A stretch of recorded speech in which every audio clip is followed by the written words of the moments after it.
उनमें थी अहिंसा की लगन, तन पर लंगोटी, लाखों में घूमता था ले लेके सत्य की सोटी। वैसे तो देखने में थी हस्ती तेरी छोटी, लेकिन तुझे झुकती थी हिमालय की भी चोटी। सूट बूट वाले अंग्रेज कभी बापू की धोती और लंगोटी का भेद समझ ही नहीं पाए। British prime minister Winston Churchill ने बापू की हंसी उड़ाते हुए उन्हें हाफ नेक्ड बैगर कहा था, नंगा फकीर। एक जमाने में कोट और हैट पहनने वाले बापू कैसे एक धोती में सिमट कर रह गए, जानते हो? हुआ यूं कि एक बार गांधी जी नदी के किनारे खड़े हुए थे। नदी के पुल से एक ट्रेन गुजर रही थी।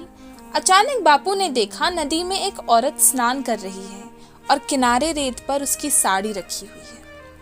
औरत ट्रेन के गुजर जाने का इंतजार कर रही थी ताकि वो पानी से बाहर आए और अपनी साड़ी पहने।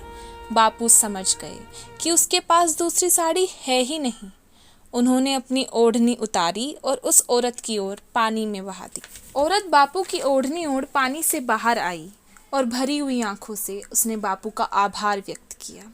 उसी दिन, उसी पल बापू ने तय कर लिया कि जिस देश में लाखों लोगों के पास पहनने के लिए दूसरा कपड़ा नहीं है, वहां अब एक से ज्यादा कपड़ा मैं नहीं पहनूंगा।